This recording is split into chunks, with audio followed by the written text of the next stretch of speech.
C'est important d'avoir un guide sur ce chemin de l'éveil. Pourquoi? Parce que, en fait, on a une tendance à chercher compliqué. On s'attend à ce que ça soit très compliqué l'éveil, en fait. On s'attend à ce que ça soit un truc, parce qu'on lit tellement de bouquins, on lit tellement d'expériences incroyables de saints ou de maîtres, on s'imagine que ça va être quelque chose de... Quand ça va nous arriver, que ça va être un truc... Waouh.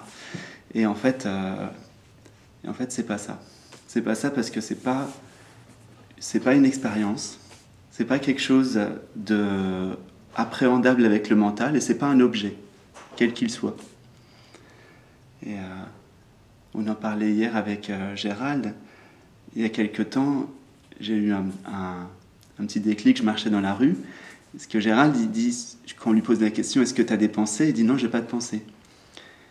Je me disais, mais comment c'est possible, quoi? Parce qu'il parle, il bouge, etc. Donc on parle, on bouge, donc forcément il y a des pensées. Et en fait, la réponse, elle m'est venue, c'est logique. La conscience, elle est antérieure aux pensées, et les pensées, c'est un objet. C'est une forme qui apparaît au sein de la conscience. Donc c'est qu'un objet. Et donc, si on est identifié à la conscience, si on est la conscience pure, sans rien d'autre, mais on n'est pas les pensées. Les pensées, c'est juste quelque chose qui apparaît et qui disparaît. Et là, ce qu'on va faire aujourd'hui, c'est ce qu'on fait déjà. On appelle ça un satsang en Inde. Et sangha, ça vient de sangha, ça veut dire se rassembler ou n'assembler. Se rassembler. Et sat, ça veut dire la vérité, ce qui est vrai, ce qui est réel.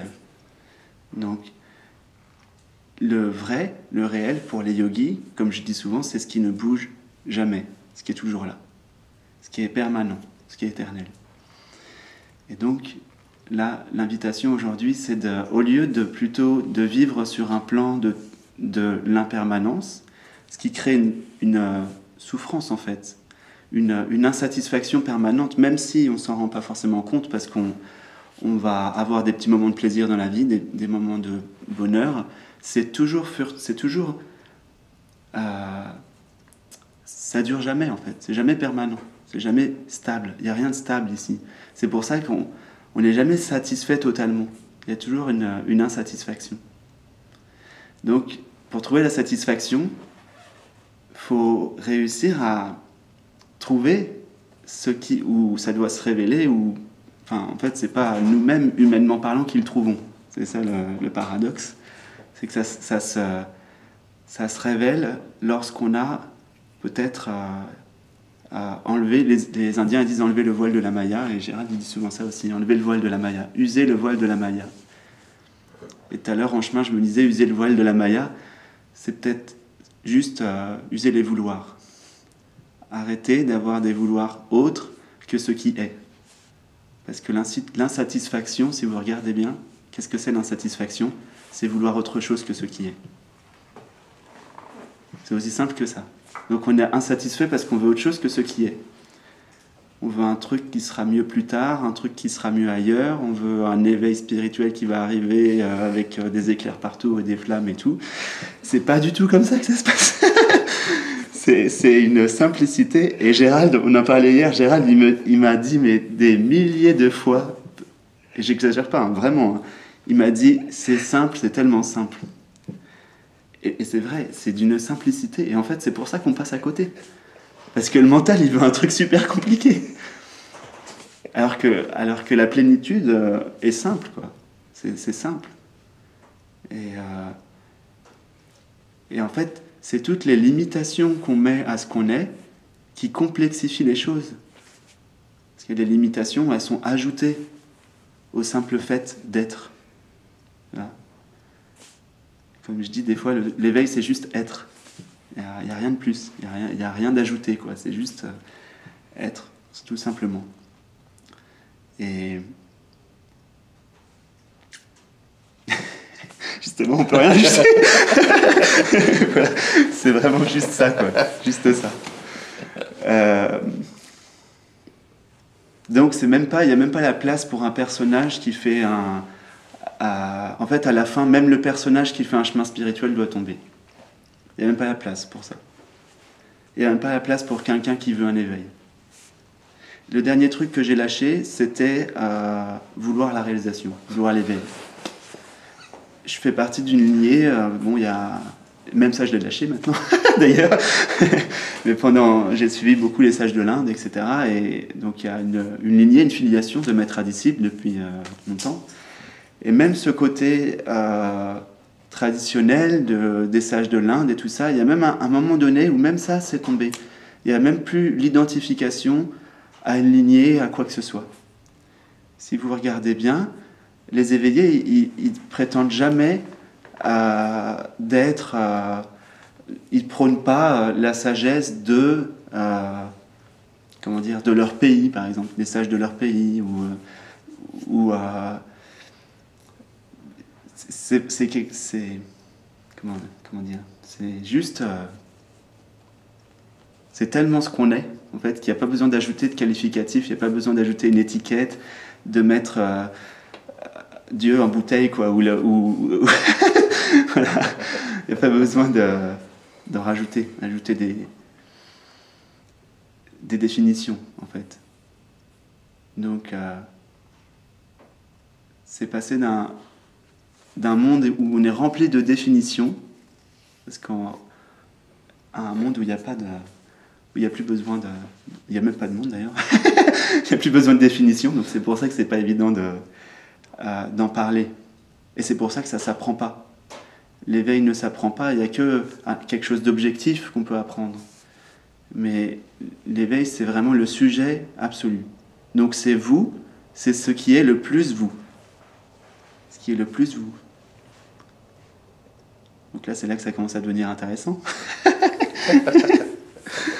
Si je vous dis qu'est-ce que vous êtes, donc, alors au début, bon, vous allez me dire peut-être je suis mon nom, donc vous allez sortir votre identité, donc je m'appelle un tel, j'ai tel âge, etc., j'ai telle histoire personnelle. Ok, mais si vous regardez bien, vous allez voir que ça peut bouger. Il y a votre nom, c'est pas un truc solide, c'est pas vraiment vous, quoi. Avant de dire je suis, par exemple, Alexandre, il y a je suis. Et puis, en fait, avant de dire je suis, il y a toujours je suis. Voilà, c'est un peu le dénominateur commun. Donc, s'il devait y avoir une pratique, ce serait toujours revenir au centre, au cœur de l'être, quoi, au cœur du centre de ce qu'on est. Vraiment, s'il devait y avoir une pratique, dans un premier temps, ce serait ça. C'est pour ça. Et alors, il y a plein de voies d'introspection. Ça, il y en a plusieurs. Hein. Ça peut passer par... Le but, c'est d'essayer de déconnecter le mental pour essayer d'arrêter d'avoir les étiquettes et tout ça, puis pour rentrer vraiment au plus... Et encore même rentrer, ça veut rien dire. pour justement aller au cœur de ce qu'on est, quoi. La fameuse question des sages, qui suis-je ? Qui suis-je, quoi. Donc, qui suis-je ? Si j'enlève tout, qu'est-ce qui reste ? Voilà. Parce que les objets, bon, on peut les définir. Donc, on enlève tous les objets, qu'est-ce qui reste ? Ok, il va encore rester des perceptions, peut-être, ici et maintenant. Ok. Donc, imaginez, vous n'avez plus de mémoire, il n'y a plus rien, vous n'avez plus de passé, il n'y a plus de futur. Il n'y a que maintenant. Donc là, il reste des perceptions. Justement, on en parlait des perceptions tout à l'heure. Il y a des personnes qui sont sensibles au Wi-Fi. Donc, comme ici, on est dans un centre de coworking, voilà, il y a des sensations, il y a des perceptions. Déjà, quand on commence à être sensible au Wi-Fi, c'est qu'on a une appréhension vibratoire des choses. Donc, c'est bien, on arrive à percevoir ce qui est au-delà du visible. Donc, ça, c'est une étape importante sur le chemin, parce qu'on commence à percevoir qu'il y a énergie, il y a vibration. La physique quantique nous dit que tout est énergie, tout est vibration. Donc, c'est cool de percevoir ça. Il y a une certaine unité vibratoire. On vit dans un champ vibratoire. Mais ça ne répond toujours pas à la question. Parce que c'est une perception encore. Il y a vibration et il y a quelqu'un qui voit, ou ceux-là qui voient la vibration.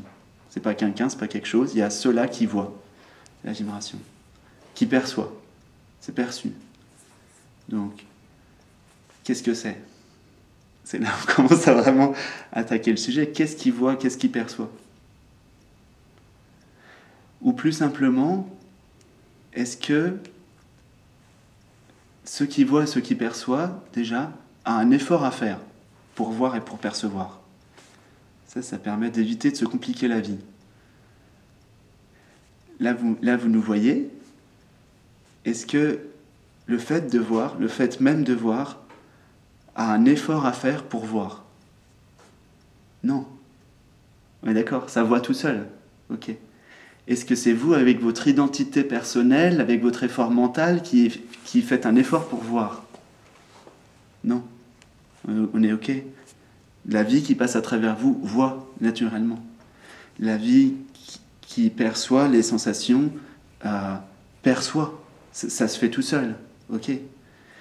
Maintenant, le fait d'être conscient d'être, est-ce que vous faites un effort pour ça? Ou est-ce que c'est spontané? Non, ça se fait tout seul. Donc, en fait, c'est tout simplement juste, l'éveil, c'est juste laisser ça s'exprimer naturellement, sans rajouter des filtres à ça. Il y a juste besoin de laisser être ce qui est la conscience, n'a pas besoin d'une histoire personnelle pour être. Donc et là, alors oui, il y a une partie qui aurait envie de résister. Bon, vous êtes déjà sur le chemin, donc vous savez que c'est le process et qu'à un moment donné, le petit moi va devoir tomber. Bon, c'est dur des fois, mais le petit moi va devoir lâcher à un moment donné. Donc, il peut y avoir une résistance à ça. Et pourtant, il n'y a pas d'autre chemin de se laisser tomber dans cette nudité, de se laisser être cette nudité totale de l'être. La conscience qui est complètement dépouillée de tout.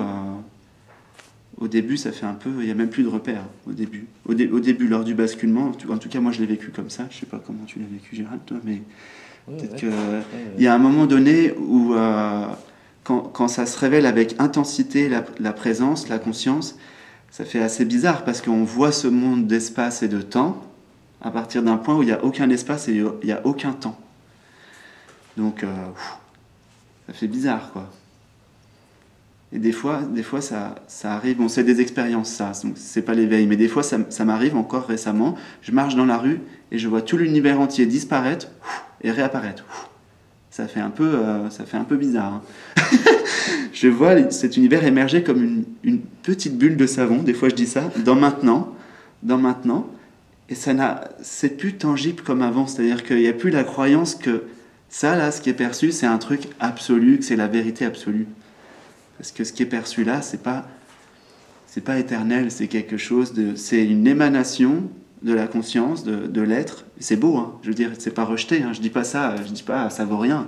C'est magnifique parce que la conscience a besoin de ça pour s'expérimenter. Donc il y a une joie là-dedans. La conscience est joyeuse de s'expérimenter à travers la dualité. Mais on voit que... C'est pour ça que Gégé, il dit souvent... Gérald. Ouais, bon, voilà. On dit Gégé, voilà, pour les intimes, Gégé. Il dit souvent que c'est un jeu. C'est un jeu. C'est vraiment un jeu. La conscience joue, en fait, à se connaître, à s'expérimenter, à faire toutes sortes d'expériences pour se rappeler qui elle est, comme tu le dis souvent. Pour se rappeler qui elle est. Donc tout ce monde incroyable et cette vie qui semble prendre toute la place, en fait, et des fois, il peut y avoir l'apparence de souffrance. Et je peux comprendre au plan humain qu'il peut y avoir souffrance. Et bien tout ça, en fait, c'est vraiment que la conscience qui cherche à jouer, à se connaître. Il y a rien d'autre. Ça peut paraître dingue, mais il n'y a rien d'autre. Et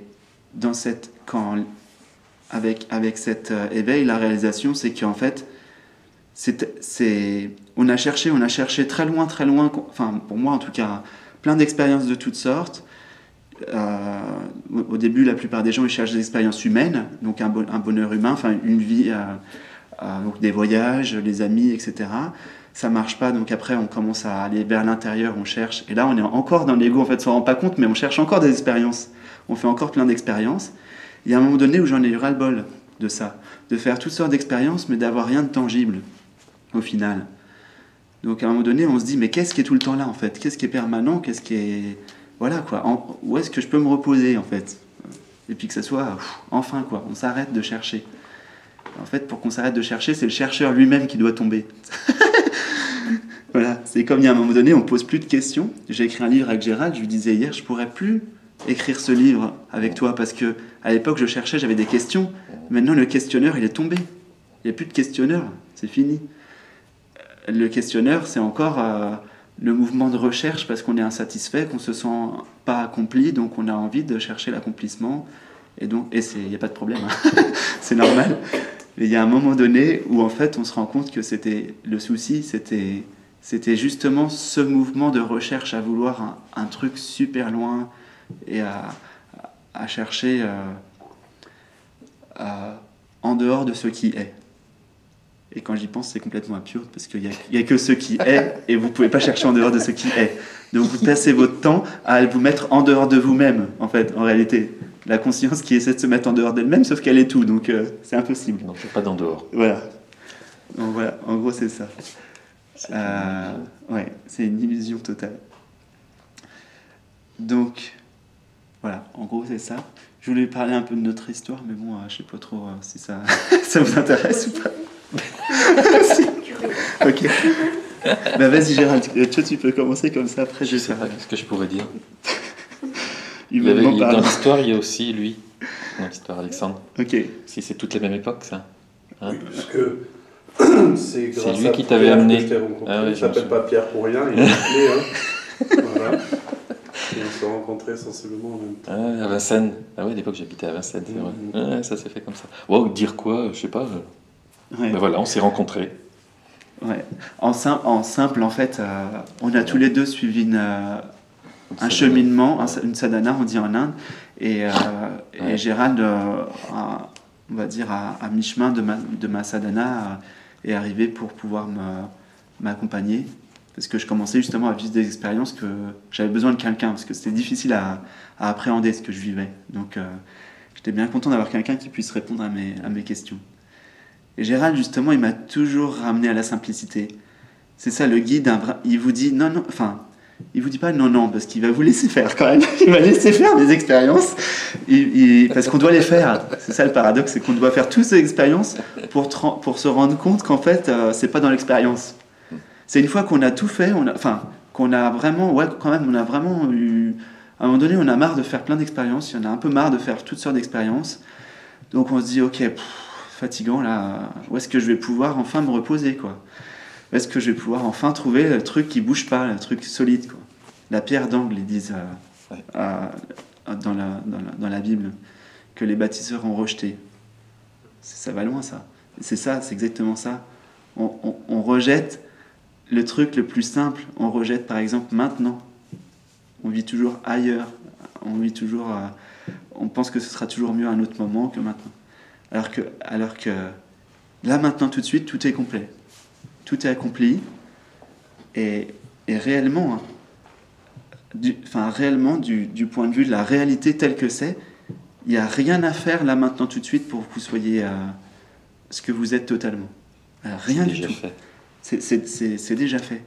La seule chose qu'il y a à faire, c'est d'enlever la croyance qu'il y a quelque chose à faire. Voilà, c'est vraiment juste ça, quoi. Juste ça. Et c'est pas un truc mental. C'est vraiment juste accepter ce qui est comme c'est. Et dans ce qui est comme c'est, regardez bien. Vous n'avez pas besoin de votre histoire personnelle et de votre bagage émotionnel sur les épaules pour juste voir ce qui est, goûter ce qui est, vivre ce qui est pleinement et savourer ça. Et c'est tout. Et là, il y a de la joie dans le fait de ne rien être en particulier le personnage qui vit son histoire, mais juste de goûter la présence. Voilà. Pas d'identification. Pas d'identification, exactement.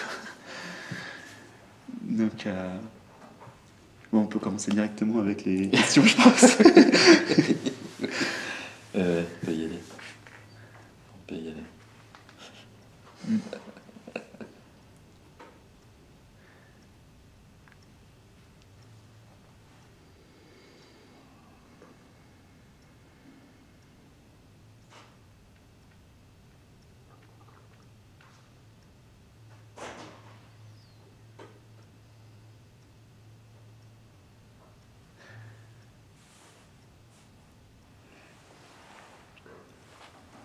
en fait, par rapport à ce que je vous dis, il y a peut-être une résistance qui vient.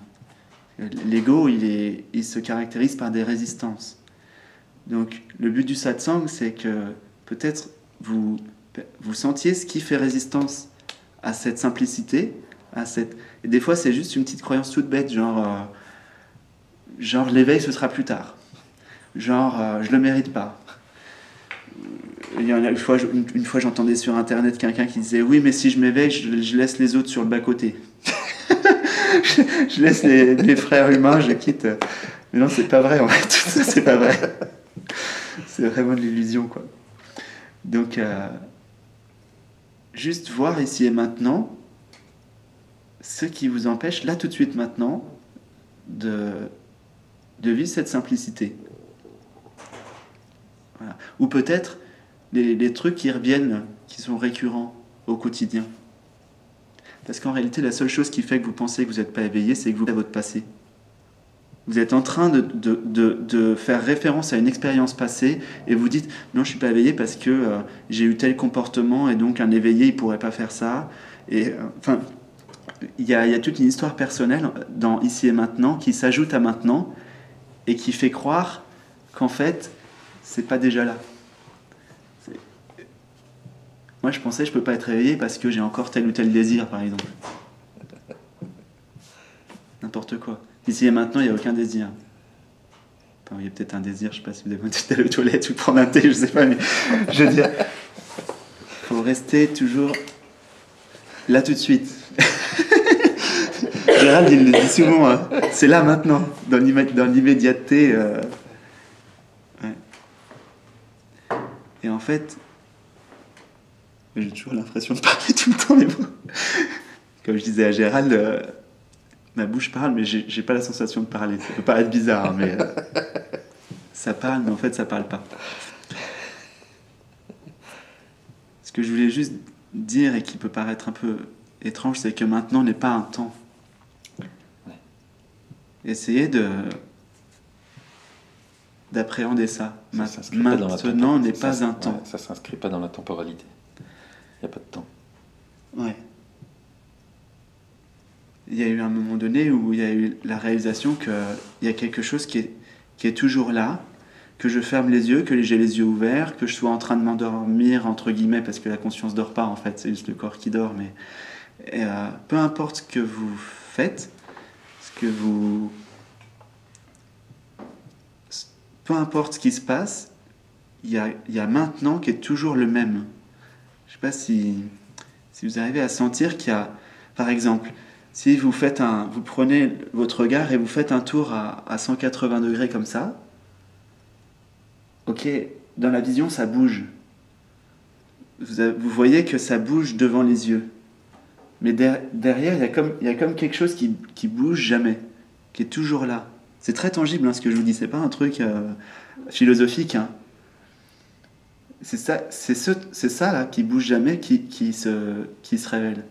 Et en fait, à un moment donné, ça englobe même la vision.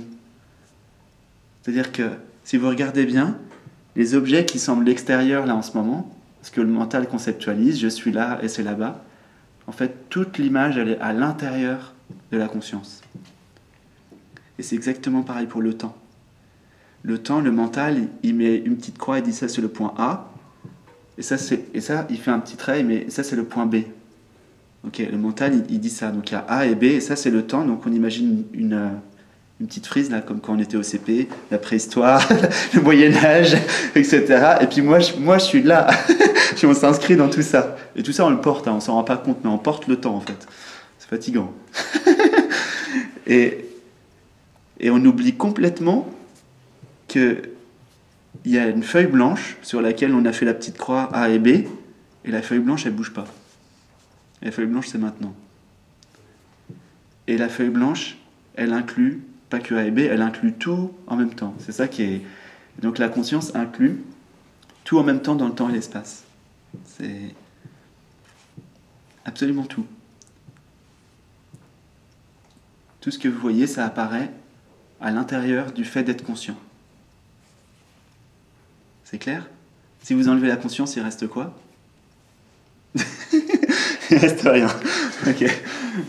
Donc ça, c'est vraiment la base même, quoi. C'est vraiment le centre, quoi. Il n'y a pas besoin d'ajouter des milliers de concepts à ça. Il faut juste voir ce qui fait résistance à ça. Peut-être le chemin le plus court, c'est de voir ce qui résiste à ça, quoi. Juste ça. Et la grosse blague, c'est la résistance, elle apparaît où? Elle est où, la résistance? Elle émerge dans la conscience, en fait. Aussi. C'est la résistance, c'est la conscience. Alors, c'est pas tout à fait oui, c'est la conscience aussi, parce que tout est conscience. Mais la résistance, en fait, elle est vue, comme c'est une perception aussi, donc elle est vue depuis un espace conscient, depuis la conscience. Je dis un espace, mais voilà, il n'y a pas de limite, il n'y a pas de contour. Et donc, finalement, elle est aussi incluse dedans, la résistance. Et donc, des fois, je dis en méditation, arrêtez, parce que je donne des cours de méditation, je dis arrêtez de vous prendre la tête des fois avec des méthodes. Je dis ça aux anciens élèves. Bon, ok, au début on commence avec la respiration, bon, c'est sympa, on observe la respiration, etc. On observe ses pensées. Et à un moment donné, je leur dis, ok, mais voyez où ça apparaît. Donc ils voient tous que ça apparaît dans un espace conscient. Et si vous regardez bien, pour la conscience, tout ce qui apparaît, est-ce que la conscience, elle met une résistance à la résistance? Ça devient un peu plus subtil, là. Non, parce que c'est perçu directement. Vous voyez? C'est l'ego qui freine un peu des cas de fer, mais si vous lâchez ça, si vous lâchez le petit moi qui est tout le temps en train de résister comme ça et qui veut absolument tenir, et que vous dites, ok, tout est bienvenu. C'est une très bonne méditation, ça. Vous vous asseyez, tout est bienvenu. C'est terminé. On accueille tout. On accueille tout, tout est bienvenu. Il n'y a plus aucune résistance. Donc, comme l'ego est fait avec des résistances, très vite l'ego il tombe. S'il n'y a plus de résistance, très vite il n'y a plus de dualité. Voilà, c'est terminé. Pas besoin de faire 15 ans de... Ça donne 17 ans de pratique. Voilà. Moi j'ai galéré 17 ans et quelque part je me dis c'est peut-être pour passer le message qu'il n'y a pas à le faire. On est à une époque, je me dis, on est à une époque où on n'a plus besoin de faire tout ça. En plus, il y a beaucoup de... Je trouve que la conscience est vraiment prête. Les enfants, ils naissent très conscients. Il y a un discernement qui est vraiment actuellement très fin. C'est incroyable, quoi. Il suffit de voir tout ce qui se passe en ce moment, quoi. C'est dingue. Tous les systèmes éducatifs alternatifs, par exemple, qui commencent à émerger, toutes les thérapies, même dans la science, quoi. La physique quantique, enfin tout ce qui se révèle, c'est... Il viendra un moment où ça s'appellera plus alternatif. Oui, ça sera même plus alternatif. Ça sera normal, quoi. Ça sera complètement normal, exactement. Parce que ça l'est déjà. C'est vraiment... Il y a une clarté en ce moment qui commence à se voir de plus en plus, quoi.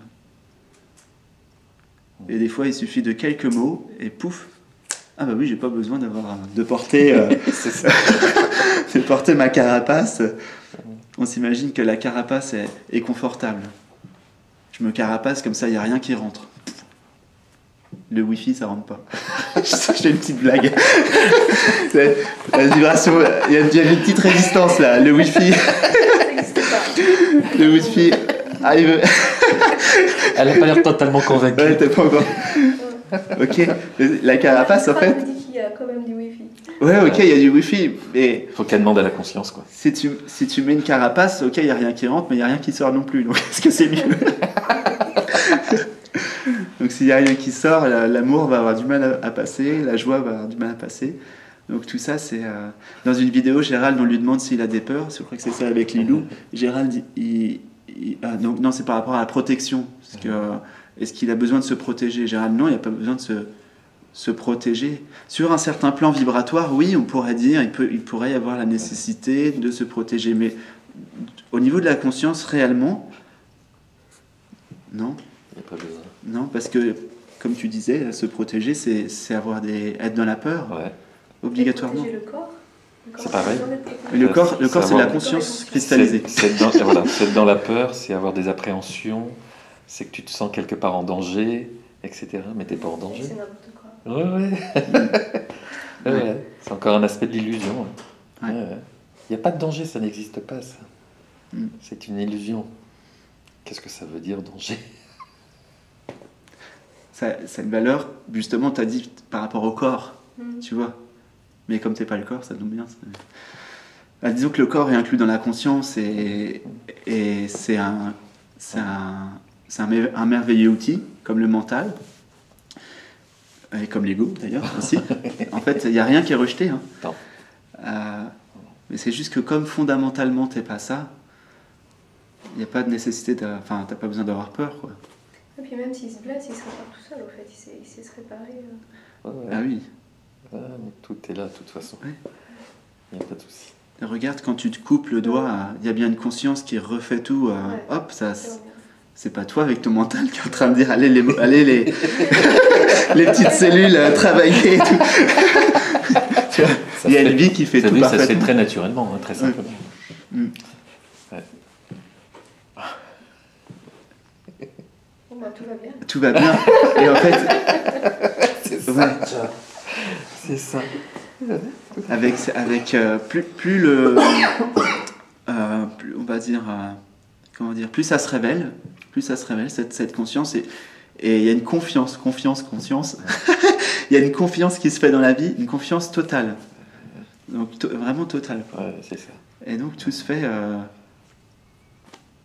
tout se fait quoi. Tout se fait parfaitement et souvent on pense qu'il faut se débattre dans la vie, qu'il faut lutter pour réussir à réussir à avoir un accomplissement et puis que ça se passe bien dans la vie. Et en fait, plus on révèle ce qu'on est, et plus naturellement, dans la vie, ça coule. Et en fait, le rôle de la vie, en fait, c'est ça qui est assez marrant, c'est qu'on pense que on va pouvoir avoir une vie matérielle accomplie et s'accomplir dans la vie, alors que c'est en fait, enfin la conscience va s'accomplir dans la vie, alors que c'est l'inverse. C'est la vie qui sert la conscience à s'accomplir. C'est pas comment dire. La vie, c'est un outil aussi. La vie, ici, ce monde-là, c'est là juste pour révéler ce que vous êtes. Le but, c'est pas de réussir sa vie sur le plan humain. La conscience s'en fiche de ça. Et d'ailleurs, vous pouvez voir, il y a des pays où les gens, ils sont. Hier, j'entendais au Vietnam, ils ont rien, ils sont toujours contents. Parce que la conscience, elle n'a pas besoin d'avoir. Après, si vous voulez être dans l'abondance matérielle, il n'y a pas de problème, vous l'aurez. Mais vous l'aurez d'autant plus que vous cherchez d'abord là, à ce que ça se révèle ici, et après tout le reste, ça vient. Voilà. Bon, Jésus l'a dit, je sais. mais c'est vrai. On cherche premièrement le royaume, et tout le reste vient de surcroît. Et le royaume n'est pas de ce monde, il dit aussi. Donc ça ne se cherche pas ici. Enfin, ici sert à révéler ce qu'on est, mais ce qu'on est n'est pas d'ici, parce que ce qu'on est, c'est en dehors du temps et de l'espace, fondamentalement. Donc c'est au-delà. Mais ça inclut tout. C'est ça qui est un peu bizarre. Il y a un paradoxe. C'est difficile à appréhender, quoi. En tout cas, ça peut être vu comme un paradoxe. Donc, au début, au début, quand même, ça fait un peu bizarre, ce paradoxe-là de sembler être dans un temps et un espace, alors qu'en fait, il n'y en a pas. Il y a que maintenant, il y a que être, il y a que la conscience, puis il y a l'apparence d'un corps qui évolue dans le temps et l'espace, d'un vieillissement. Et ça, c'est pareil, il peut y avoir des peurs par rapport à ça, au vieillissement, surtout dans notre culture, ça, où on cache la mort, on cache tout ça. En réalité, il n'y a pas de mort. Et une fois, je disais à ma grand-mère elle a 92 ans. Je lui dis, mamie, bouge pas, reste tranquille dans ton fauteuil, tu te cales bien, ok. Bon, tu sens ton corps, non, ça va pas trop, je me sens bien. Donc je lui dis, mamie, dis-moi maintenant tout de suite, là maintenant, est-ce que tu te sens avoir 92 ans? Non. Si. Quand tu la vois aussi, Non. tu la vois. Elle court comme un lièvre. À 92 piges, elle n'a pas de canne, rien du tout, faut l'avoir fait. Le jardin tourne la terre et tout. Mais c'est juste... C'est extraordinaire, tu vois. Ouais. Elle est bien consciente. Hein. Mm. C'est carrément ça, quoi. Alors je sais pas si ça vous fait ça à vous, mais moi quand on me demande mon âge depuis toujours en fait, ça me demande une réflexion. Quel âge t'as? Alors attends, hein? Ah oui ok, ouais j'ai cet âge-là. Et en fait ça prouve bien que c'est faux. Bien sûr. Maintenant je vais vous poser une autre question, est-ce que vous êtes? Combien de temps ça a mis à... Parce que la réponse elle émerge. Tac, c'est instantané. Je suis est instantané. Par contre, quel est mon prénom? Même ça, il y a un petit temps. Bon, c'est rapide, hein, mais il y a un petit temps pour que ça émerge. Ok? Et même où vous êtes, où vous habitez, il y a un petit temps pour que ça émerge. C'est pas spontané. La seule chose qui est spontanée, c'est je suis. Ça, c'est ça s'impose. Des fois, C'est pour ça ouais. que la question du qui suis-je, en fait, on devrait remettre les choses telles qu'elles sont, parce que Soham, ça ne veut pas dire qui suis-je. Mm. C'est ce que tout le monde pense. Ça veut dire moi quoi. Oui, Exactement. exactement. Ouais. Donc ça veut bien dire que le moi quoi cache ce sentiment d'être où il n'y a même plus de jeu personnel. Ouais. Donc même quand on pose la question qui suis-je, ça voudrait dire qu'il y aurait un jeu qui serait encore quelque chose. Ouais. Donc ça, encore une fois, c'est encore un des mots qui a été mal traduit pour moi. Ouais. Et c'est important, parce que quand on dit moi quoi, Ouais. là on est vraiment sur... Ouais. ça pointe là où il faut, enfin s'il y a un Ouais. endroit où il faut pointer quelque chose. D'ailleurs, c'est un excellent exercice, Oui. Soham. Mhm. Ça va dans les deux sens, hein, parce que Hamso aussi. Mhm. On peut le faire dans les deux sens. Et en fait, toute la blague, c'est que justement, le jeu a... Donc en fait, dans la vie, on dit souvent, il y a toutes sortes d'expressions, genre ça me met hors de moi, toutes sortes d'expressions qui vous montrent qu'en fait, il y a comme deux jeux. Ça paraît complètement dingue, donc on est deux en soi, quoi. On se parle à soi, donc, voilà. Donc, et effectivement, la question du moi quoi pose la question du moi, et en fait, c'est comme s'il y avait quelqu'un qui voyait ce moi, quoi. Ça paraît complètement dingue, quoi.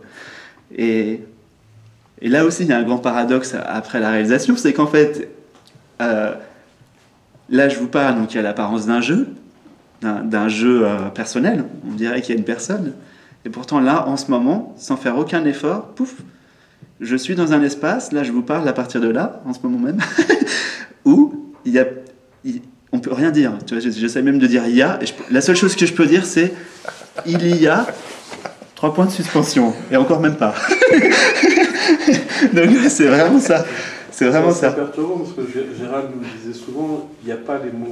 Ah non. Et pendant longtemps, je me disais, non mais attends. C'est exactement Il y a forcément des mots. Allez, Il y en a forcément. Et c'est vrai que quand il y a certaines expériences qui se manifestent, et je mets des guillemets parce que ça veut rien dire, encore une fois, il n'y a pas de mots, on ne peut pas expliquer un jeu qui serait impersonnel. C'est un paradoxe, c'est complètement, et c'est un jeu qui a toujours été là, et qui englobe tout, mais qui englobe tout sans être dans un rapport entre moi et toi. Donc on peut mettre tous les mots qu'on veut, dans tous les sens qu'on veut. Effectivement, ça n'est pas dissible, mais c'est innommable. Et la force de ce que moi j'ai, enfin même quand je dis moi j'ai, ça veut rien dire encore une fois. Mais il y a cette force d'être pleine, mais pleine de rien, parce qu'il n'y a pas de sujet. Ouais, donc, comment on peut expliquer même ça rien quand tu dis ça, c'est trop. Je dis tous ça les des mots fois, que je peux rien mettre c'est dans trop. n'importe quel sens, ça essaye d'expliquer, mais ça ne peut pas remplacer cette expérience. C'est pour ça que le mot dont on parlait au début, tu as expliqué le mot satsang, Ouais. tu as parlé de sat, donc satya, la vérité, Ouais. mais encore une fois, ce mot-là, en sanskrit, le sanskrit a plusieurs niveaux. Oui. Satya, ça veut dire la vérité, mais c'est pas la connaissance de quelque chose qu'on a appris, c'est quelque chose qu'on a expérimenté. Exactement ça. Et l'expérience, finalement, elle remplace tous les mots. C'est pour ça que tous les maîtres disent, et le Bouddha le disait aussi, je peux vous amener à la source, mais je ne peux pas boire pour vous.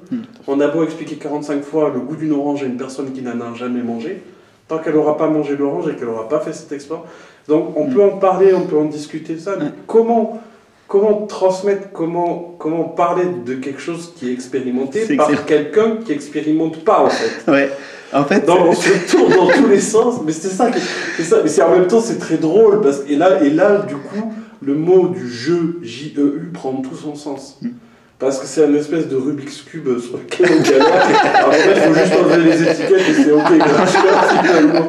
Mais au début, ça c'est une prise de tête. Et je pense qu'effectivement, c'est là où le sens, tu disais, finalement, ça sert à rien d'avoir fait toutes ces pratiques, etc. Peut-être oui ou non, on s'en fout. L'histoire, en tout cas, c'est que peut-être que ces pratiques, elles permettent de voir un peu les rouages, essayer de voir par quel sens on peut prendre le truc, jusqu'au jour où on s'aperçoit qu'en fait il n'y a pas de sens, parce qu'il n'y a rien à prendre. Ouais, il n'y a pas de rouage.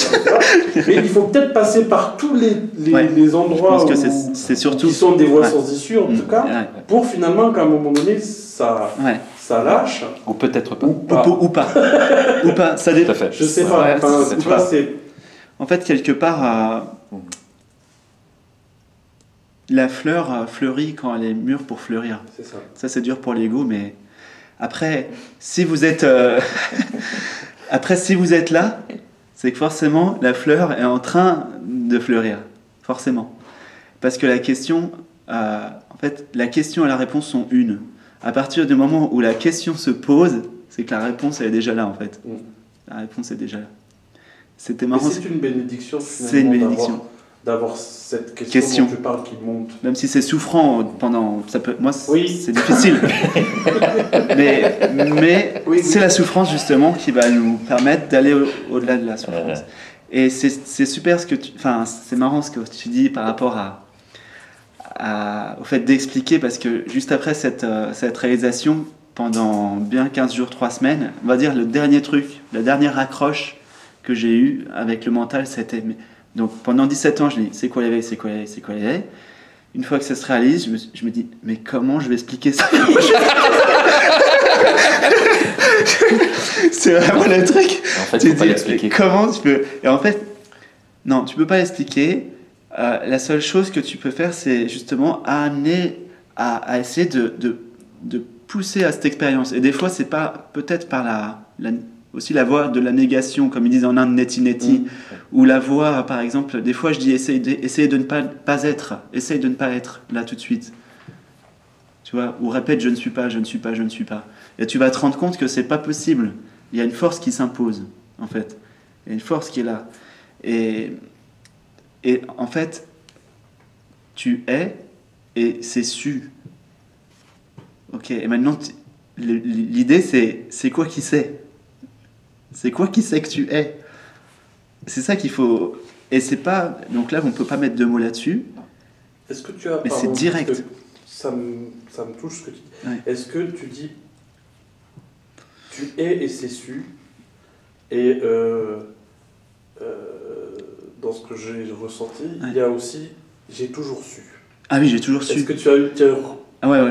Ouais. Bon, c'est difficile de mettre des mots des fois. Mais tu vois, ce truc de... Oui. Ça a toujours été là. Ouais. C'est un peu ballot d'ailleurs. Oui, mais c'est ça. Tu te dis, c'est pas possible. Et au-delà de l'expérience de ce Corsi et du nom, du prénom, tout ce que tu as dit tout à l'heure, et tu te dis, putain, en fait, ça Oui. a toujours été, et j'ai, entre gros guillemets, toujours su ça. Ouais. Oui. Mais c'est très fort, en fait. Oui. Et tu te dis, mais c'est pas possible.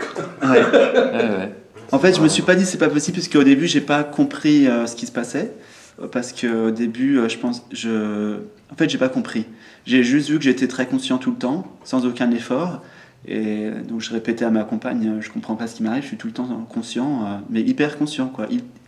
Le maintenant était tellement intense au moment du basculement, et ça a duré des jours et des jours, que j'avais du mal à m'extraire de maintenant, quoi. C'est l'inverse de... Ça me demandait des efforts pour conceptualiser maintenant. Donc, et quand vous cessez de conceptualiser, tout devient enthousiasme et émerveillement. C'est-à-dire que vous prenez une petite cuillère, vous êtes là, waouh, les reflets dans la petite cuillère, enfin, je veux dire, tout devient incroyable. Mais ça, c'est une expérience encore. Après, ça se remet en place, une espèce de... Et en fait, il y a aussi une chose qui est certaine, c'est que c'est vraiment dans le cœur. C'est vraiment dans le cœur. C'est pour ça que depuis, je fais un peu des... j'en parle souvent de ça et j'insiste là-dessus. Mais pas le cœur, évidemment pas le cœur physique. Hein. Mais c'est dans le cœur, que ce que je veux dire par cœur, c'est que c'est par l'amour. Et l'amour, ce que j'ai compris, avec cette... Et pas une compréhension mentale, hein, mais vraiment vécu, c'est que l'amour est unité. C'est-à-dire qu'il y a une unité, et ça a commencé avec une allumette, comme je le dis dans une autre intervention, là. J'ai vu une allumette, je soufflais dessus, et la conscience, elle a comme reconnu que la conscience qui est dans l'allumette, parce qu'en réalité la physique quantique le dit, et c'est comme ça, tout est énergie, tout est conscience, c'est comme ça, c'est la vérité, et c'est prouvé maintenant scientifiquement, et c'est vu, mais ça peut être vu que par le cœur. C'est pas vu avec des concepts. Et là, vous vous rendez compte que, en fait, finalement, une fois que vous avez trouvé l'essence même de ce que vous êtes, c'est-à-dire la conscience, vous réalisez que l'essence de tout ce qui est ça aussi. Et c'est marrant parce que quand on a écrit Tout est un, Gérald, il avait dit une phrase que j'avais pas du tout compris à l'époque. Quand tu réalises cela, c'est-à-dire le soi, la conscience, au bout de mon doigt, il avait dit ça, au bout de mon doigt, tu réalises la totalité en même temps. C'est exactement ça. Il y a plein de choses qu'il m'a dit que j'ai compris après. Une fois, je lui avais posé la question, c'est quoi l'éveil ? Il m'avait dit, quand tu vois une mandarine, je me souviens, hein, c'était au tout début, c'était en 2006, ça. C'est quoi l'éveil ? Il dit, quand tu vois une mandarine, il y a toutes sortes de concepts qui viennent sur la mandarine, sans t'en rendre compte. C'est orange, ça va avoir tel goût, tu conceptualises déjà à l'avance, en fait. T'es déjà plus dans maintenant, en fait. T'es déjà dans la mandarine, en train de savourer ta mandarine, tu l'as même pas ouverte. Et en fait... et en fait, quand tu passes par le cœur, et la mandarine est vécue. Je crois que c'est comme ça qu'il me l'avait dit. C'est vécu. Et en fait, ce dont je vous parle là, c'est pas de la philosophie, c'est pas un truc où on reste dans le concept. Je vous demande pas de chercher avec votre tête. C'est du vécu pur, du vécu direct. Et c'est là tout de suite, parce que là vous vivez. Il y a une vie. Ça. Et la vie qui est en vous, c'est la même vie qui est à travers tout, même les objets inanimés. Pareil. Les particules bougent partout, vibrent partout, et il y a la même conscience partout. Ça me rappelle une petite anecdote. À l'époque, j'avais connu un grand parapsychologue français qui s'appelait Gérard Adam, qui était très très connu, qui avait une grande notoriété. Et il faisait un jour une conférence, il y avait beaucoup de monde, et il dit à un moment donné, voilà, la conscience, voilà, dans tous les êtres, tout ça. Et j'interviens au milieu de sa conférence, et je lui dis, oui, ok, mais tout, c'est-à-dire même les objets inanimés. Ah non, pas du tout, les objets inanimés ne sont pas doués de conscience, il n'y a pas la conscience dedans. Donc j'ai un peu perturbé, j'allais dire, la conférence, parce que j'ai continué à insister. Et quelques semaines après, il faisait une autre conférence, et il dit, donc j'avais été invité par lui, il dit, la conscience, tout est conscience et tout ça, même les objets inanimés, vous savez. Et du coup, c'était énorme, parce qu'il y a eu une prise de conscience, voilà, c'était marrant, quoi. Ça m'a fait beaucoup rire, cette histoire avec les objets inanimés. Et dans cette conscience dont tu parles par rapport aux objets, etc., et qui paraît être différente de ce qui était avant, entre guillemets, dans ta façon de le vivre en tout cas, est-ce que tu es passé par des questionnements, ou en tout cas par de la peur, entre guillemets, de comment je peux continuer, enfin comment je peux faire autrement, est-ce que je vais arriver à faire autrement que ce que je faisais avant, enfin s'adapter à tout ça qui vient d'un coup. On t'a dit que ça a duré pendant un certain temps, de dire faut que je taffe, faut que j'aille faire les courses. Est-ce qu'il y a des choses comme ça qui viennent à un moment donné où, voilà, ou que pas forcément te submerger, mais passer par ces choses-là, se dire que parce qu'il y a des gens qui ont eu des expériences aussi comme ça et qui se sont enfermés et puis on les a plus jamais revus, quoi. Donc est-ce qu'il y a un choix à un moment donné, se dire ok, salut les gars, je pars dans une grotte ou je continue comme c'était comme habitude. Enfin, tu vois, comment est-ce que je veux dire? Qu'est-ce qu'on fait? Tu vois, le planning, comment on le gère à un moment donné, si planning, c'est une question purement vraiment de logistique en fait de la vie de tous les jours, mais parce que moi ça, en ce moment c'est très ça, et aussi par rapport à des émotions, parce que je me dis il faut accueillir tout, donc à un moment donné s'il y a une colère qui se présente, comment elle se manifeste et comment je l'exprime, parce que si je l'exprime pas, après moi c'est mon corps qui... Voilà, on va en parler, c'est important. Donc tu vois, il y a aussi ça, parce que oui, c'est une identification à quelque chose, donc je décide de me mettre en colère à ça, mais à un moment donné c'est là, donc comment j'accueille ça, parce qu'on dit toujours que c'est pas bien, que c'est mal, etc. Donc l'amour c'est bien, la colère c'est pas bien, tu vois, on est encore dans un truc... Donc il y a tous ces questionnements qui sortent, tu vois, genre tu ouvres une page et puis il y en a plein qui s'ouvrent, quoi, du coup, tu vois, donc voilà. Il y a 25 questions dans mais le truc de se dire justement qu'il y a la colère, ou ça c'est bien, c'est pas vrai, c'est toi-même qui te dis que c'est pas bien. Donc c'est pas... faut même pas chercher à aller là, basta. Parce que, c'est pas, c'est des mots à moi, hein, je suis pas du tout... mais si c'est là, c'est qu'il y a une bonne raison. Enfin, c'est qu'il y a une bonne raison. Enfin, c'est qu'il y a une raison. C'est ce que je me dis. Et on me dit pourquoi j'en ai marre d'entendre le contraire. Ce que tu m'as dit tout à l'heure, ça m'a beaucoup parlé dès le début. Mais alors moi, j'en suis à un niveau... Non, il n'y a pas de niveau. Il n'y a pas de niveau. Je m'embrouille tout seul, c'est souvent à l'intérieur, c'est encore un peu. Mais ce que tu me disais, c'est un truc qui m'a... Enfin, ce que tu as dit, ça m'a beaucoup parlé, c'est que j'ai l'impression qu'on se prend, en général, trop la tête. C'est super simple. Tout à fait. Et enfin, quand je dis ça... aussi, je veux dire. Mais c'est pour ça que même pour la colère, des choses comme ça, je me disais... Pourquoi chercher à se dire tiens la colère, enfin, je trouve des fois on se pose trop de questions, pourquoi je suis comme ça, tu vois ce que je veux dire, colère, si j'ai fait ça c'est parce qu'en fin de compte je pense que c'est si, qu'en fin de compte ça vient de mon... quelque part on s'en fout un peu, parce que à mon niveau comme tu disais c'est maintenant, donc si là maintenant c'est là, c'est qu'il y a une bonne raison. Après que je me laisse aller à cette colère ou à cet amour. C'est plus ça, ma question, c'est la gestion. Ça, c'est autre chose. C'est parce que, oui, alors peut-être trouver le. Ça reste quand même une illusion. En colère, mais comment elle pourrait me servir comment ça se gère? Non, mais c'est important. Parce qu'elle veut dire quelque chose. Voilà, la tristesse veut dire quelque chose, comme la joie, quand tout ça, il y a un moment donné. Alors, je fais quoi avec ça? C'est là, tu vois, on est dans le moment présent, c'est là, tu vois, alors bon, donc, voilà.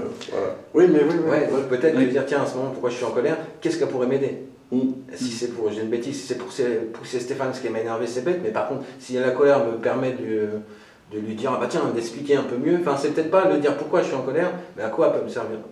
On va en parler de ça. Et juste, alors, la colère au niveau basique, la phrase que dit la colère, parce que chaque émotion nous dit quelque chose, j'ai besoin que mes valeurs soient respectées, c'est tout. C'est aussi simple que ça. Ok. Ouais, c'est vrai, tu l'as. Complètement illusion.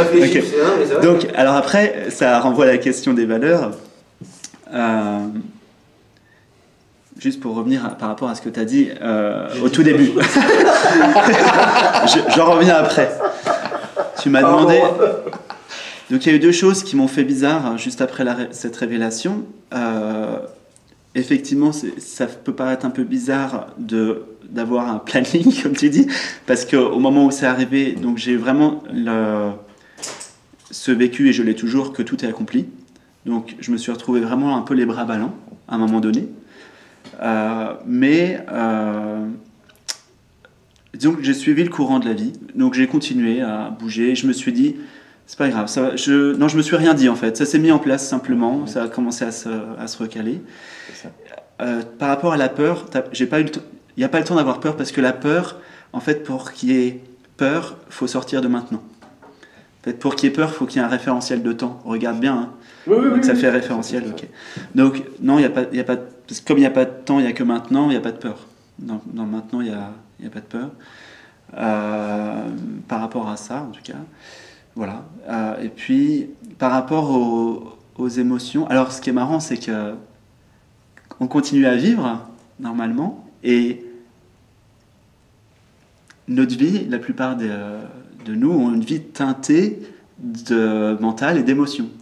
Bon, on est d'accord. Je peux prendre un exemple qui m'a fait très bizarre. Ça a été la sexualité après l'éveil, par exemple. Là où ça a vraiment fait bizarre, c'est de me rendre compte qu'on peut avoir une sexualité, c'est-à-dire sur le plan humain, et voilà, de vivre ça. Et pourtant, j'étais, et je suis toujours d'ailleurs, dans un plan où rien ne bouge intérieurement. C'est-à-dire que en plein rapport, quoi. T'es dans un état, et là, et c'est sacré. Et là, ça fait bizarre. Hein. Parce que moi, qui viens à 19 ans, j'ai voulu faire... en fait, pendant 17 ans, grosso modo, j'ai toujours essayé osciller... Enfin, peut-être pas 17 ans, les 3 dernières années, ou les 2 dernières, non. Mais pendant 15 ans, j'ai oscillé entre moine, pas moine. Donc, parce que pour moi, il y avait un truc, c'était pas... voilà.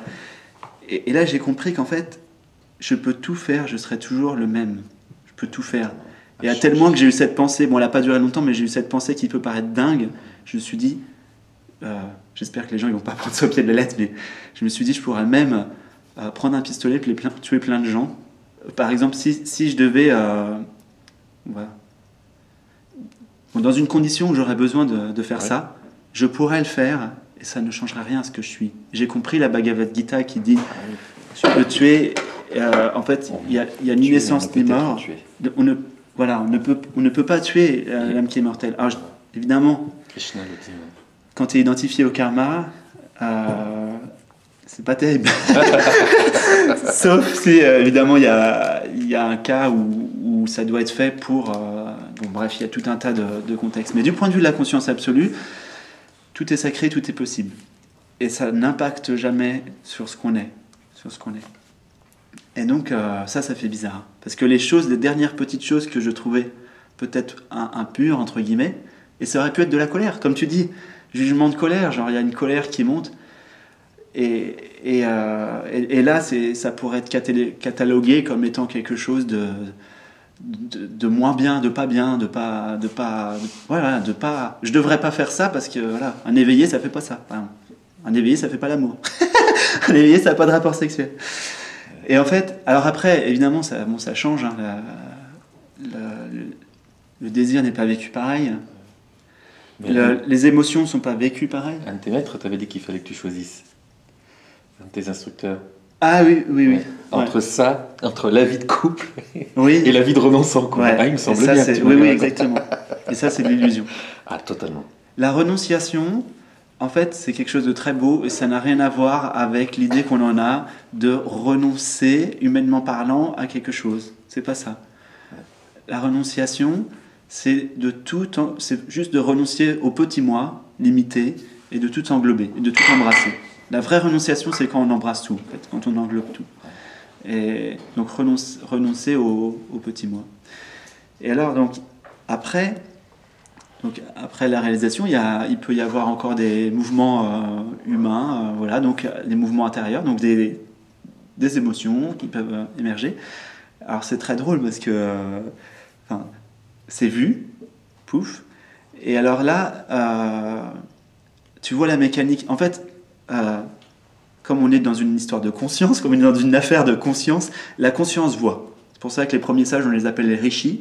La conscience voit très précisément, très clair, les mécanismes. Par exemple, la perception du toucher. Moi, j'ai redécouvert le toucher après cette réalisation. C'était un sens que je n'explorais pas trop. Donc et donc, rien que par exemple, je touchais une tasse, je disais, ouais, c'est vachement doux une tasse. Moi, je sais pas comment dire. Il y avait des perceptions qui étaient beaucoup plus fines, beaucoup plus accrues. C'est l'essence du tantrisme, en fait. Ouais, c'est ressentir les choses. Et en fait, quand tu vas au fond de la sensation, n'importe quelle sensation, on se rend compte que c'est vibratoire. Et si vous allez au fond de la vibration, qu'est-ce qui crée le mouvement vibratoire ? Là, ça va un peu loin, mais vous pourrez méditer là-dessus, par exemple, sur la vibration.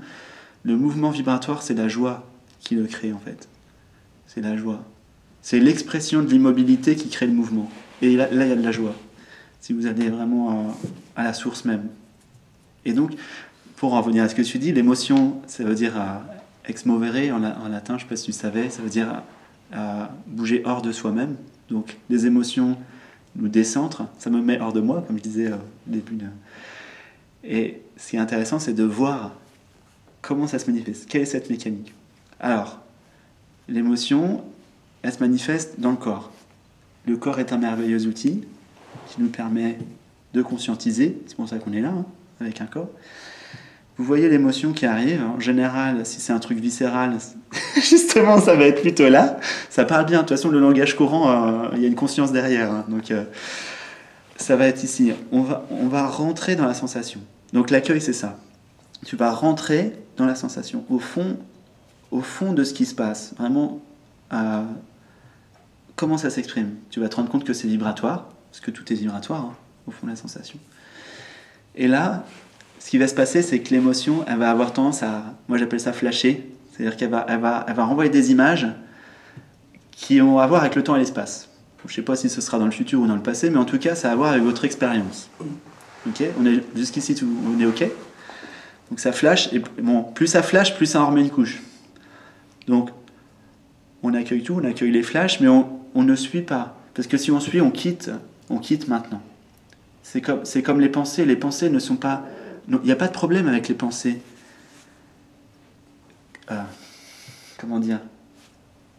Les pensées, elles apparaissent dans maintenant, elles repartent dans maintenant. Vous ne quittez pas ce que vous êtes quand il y a des pensées qui émergent. Il faut juste pas les suivre et pas y croire. C'est ça l'illusion, c'est de se faire complètement happer par ça. L'émotion, c'est pareil. Elle est là, il n'y a pas de problème avec l'émotion. Il faut juste la voir, mais juste pas la suivre, donc avec les flashs et tout ça, et pas y croire. Et y croire, ça veut dire... comment dire ? C'est pas de dire je suis... Parce que des fois, en fait, on pense je suis en colère dans le sens je suis la colère. Mais la colère, regardez bien, la colère, c'est un objet vu. Ok, donc là, on va un peu plus loin. Une fois que vous avez bien senti comment ça se passe, on va un peu plus loin. Et là, vous vous posez la question, vous faites le chemin, vous voyez vu par qui. On revient toujours à la source. Ok, vu par qui. Si c'est difficile, demandez-vous, est-ce qu'il y a un espace entre cela qui voit la colère et la colère elle-même ? Est-ce qu'il y a un espace entre les deux ? C'est très très concret, hein, ce que je dis, c'est pas du tout philosophique. Hein, Et là, vous allez vous rendre compte qu'il y a un espace, effectivement, entre les deux. Tout comme les pensées, il y a un espace, elles apparaissent dans un espace. Ou même, il y a un espace autour, entre guillemets, de la colère. La colère, c'est un point dans un espace. Ok. Maintenant, la question fondamentale, c'est est-ce que l'espace, il est affecté ? Et là, vous allez regardez bien, vous allez voir que l'espace, il n'est pas affecté. Donc la colère, elle va vous aider à vous éveiller, comme tout d'ailleurs. La vie est bien faite, hein. Tout vous aide à vous éveiller. À partir du moment où vous prenez conscience qu'il y a un espace qui perçoit et qui n'est jamais affecté par ce qui est perçu, là vous vous réveillez. C'est juste ça. Et il n'y a pas d'autre moyen. La fuite, ça ne marche pas. Le schéma de compensation, je vais prendre un gâteau au chocolat, ça peut marcher temporairement, mais ça ne marche pas bien longtemps. Ça ne marche pas. Le seul moyen de s'éveiller, c'est de voir. C'est de voir le mécanisme, quoi. De voir comment ça fonctionne. C'est pour ça que Rishi, c'est ceux qui voient. Hein. C'est simple. Hein. La sagesse, c'est juste de voir ce qui est vrai. C'est tout. La réalité telle qu'elle est. C'est très simple, en fait. Donc, ça vaut le coup d'aller se poser quand ça... La prochaine fois que ça arrive, dites-vous, chouette, une colère, allez hop, je m'assieds, je me pose, commencez à la colère, allez, on y va. On va voir dedans, quoi. Oui, mais tout ce que tu dis par rapport à la colère, je vis ça. Ouais. Je vois très bien le mécanisme, je vois très bien et je ressens tantriquement ce qui se passe. Ok, super.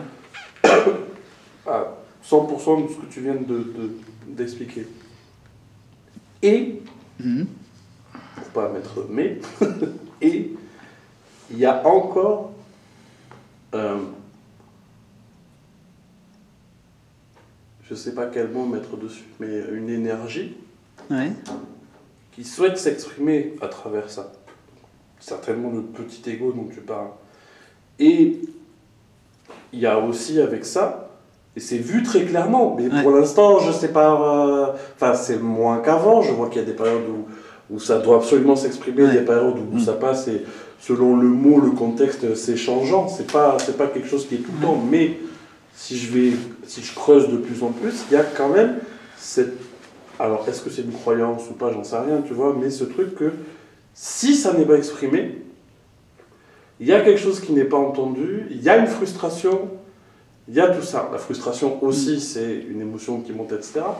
Mais ça se manifeste, et pour l'instant, même si c'est très bien observé, très vu, et que je vois bien ce qui est en train de se passer, tu vois, ça se passe encore. Tu comprends ce que je veux dire? Il y a encore ça. Une partie qui croit. Et il y a deux, c'est pas stable. Tu vois ce que je veux dire? Voilà quoi, tu vois. Il y a deux possibilités. La possibilité peut-être à court terme, ce que tu peux faire maintenant, c'est calmer un petit peu le jeu et exprimer la valeur qui n'a pas été ce qui t'a touché. Parce que voilà, peut-être que donc c'est sûr que c'est une de tes valeurs qui a été touchée, donc là tu peux l'exprimer. Essayer de l'exprimer le plus tranquillement possible à partir de l'amour. Voilà. Oui, bien sûr. Maintenant, oui, c'est une croyance en fait que ça doit être exprimé. Parce qu'en fait, qu'est-ce qui se passe? Et là, c'est vraiment, ça c'est magnifique. Toute émotion, c'est en fait une cristallisation de l'énergie, de la conscience qui crée cet état dans le corps. En fait, c'est une cristallisation, c'est une densification. Tout comme l'ego, hein, c'est une densification de la conscience en fait. C'est pour ça qu'on se sent limité et ça crée même dans le corps une certaine tension, quoi. Donc, si tu vas dedans et que tu y vas avec la conscience, c'est-à-dire métaphoriquement, on pourrait dire avec la lumière. Jésus dit, vous êtes la lumière du monde. Et que tu vas éclairer ça, donc on va dire l'ombre, entre guillemets, hein, mais c'est des mots. Hein.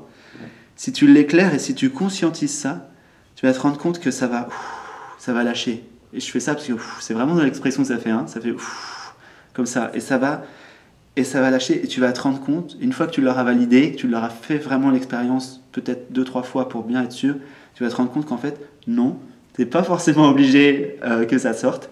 Ça peut lâcher. Ça peut lâcher complètement. Et après, il y a un moment donné où ça va même plus cristalliser et ça va juste passer. Tu vas voir la colère passer, tu vas faire « Ah, c'est marrant, mais non, j'ai pas envie de tomber dedans. » Tu es déjà là. D'ailleurs, ça dépend de... Ça t'est déjà arrivé d'ailleurs. Ce qui me fatigue, en fait, très honnêtement, c'est ces moments... On est encore dans un temps qui serait linéaire, c'est pas le cas, mais c'est ce questionnement et cette frustration et cette colère aussi qui est liée à ça, de pourquoi, encore une fois, qui pose la question, mais bon, pourquoi il y a des moments où il n'y a aucun effort, ça passe comme tu dis, c'est vu, c'est non merci pas aujourd'hui, même des pensées, même je les sens même physiquement des fois, des choses qui viennent, c'est là, je fais non, c'est bon, merci, j'en veux pas, tu vois. J'en veux pas, fais attention. Hein. Oui, non mais oui. Je ne m'identifie pas. Voilà, je m'identifie pas. À la place de je n'en veux pas. Ouais. Et donc des fois ça se fait, mais c'est d'une fluidité absolument. Tu vois, il y a, comme tu disais, est-ce qu'il y a un effort pour être? Non. Et des fois, il y a un effort de qui, j'en sais rien, mais en tout cas c'est vécu comme étant un effort. Une bagarre presque, tu vois, pour arriver à faire en sorte que ça passe, tu vois. Donc c'est assez paradoxal et contradictoire. Il y a un effort pour que il n'y ait pas d'effort en fait. Oui, je comprends ce que tu veux dire. Non. Et c'est ça, c'est usant. C'est parce que pardon, je parle beaucoup. C'est parce que tu es encore dans des fluctuations d'être. Voilà. C'est-à-dire que tu es, mais tu es encore dans des fluctuations. Tu fais des allers-retours. Complètement, et je comprends pas ça. Mais c'est normal ça aussi. D'accord. En fait, tu es en train de t'asseoir en fait. En fait, tu es en train de t'asseoir et t'établir, tu vois, progressivement comme ça, dans l'éveil. J'ai pas encore. Donc c'est fatigant, tu vois. T'aurais dû essayer l'autre chaise là. T'aurais dû essayer l'autre chaise, c'est pas mal. Par terre, peut-être, je sais pas. Mais tu fais des allers-retours, ça va venir. Hein. C'est en train de venir, de toute façon. Mais rappelle-toi que tu as fait l'expérience, parce qu'on en a discuté, de cette fameuse colère qui passait, tu la voyais, tu te rappelles pas? Tu me le disais. Je l'ai vu passer. Ah tiens, c'est Ouais, là ouais. ça. Ouais, Et tu t'as vu? Non. Très facilement en plus, hein, avec un Ouais. détachement. Donc, tu sais. En Ouais. fait, Ouais. tu sais déjà tout. En fait, à un moment donné, le fait de voir, le fait de la conscience qui voit, ça se clarifie tellement que il y a la perception et ce qui est perçu est clairement... tu vois, la perception, elle est là, ce qui est perçu, enfin, c'est une image. j'ai Hein. compris. C'est là, dans le sens, c'est vraiment vu que c'est pas toi, et c'est vraiment... donc, il y a un moment, il y a ouais, c'est ça, ce discernement va s'affûter, s'affiner, et il y a un moment donné où tu ne pourras juste plus y croire, quoi. Voilà. Tu pourras juste plus y croire. Et Ouais, mais j'ai eu des moments de Ouais. rigolade. Hein.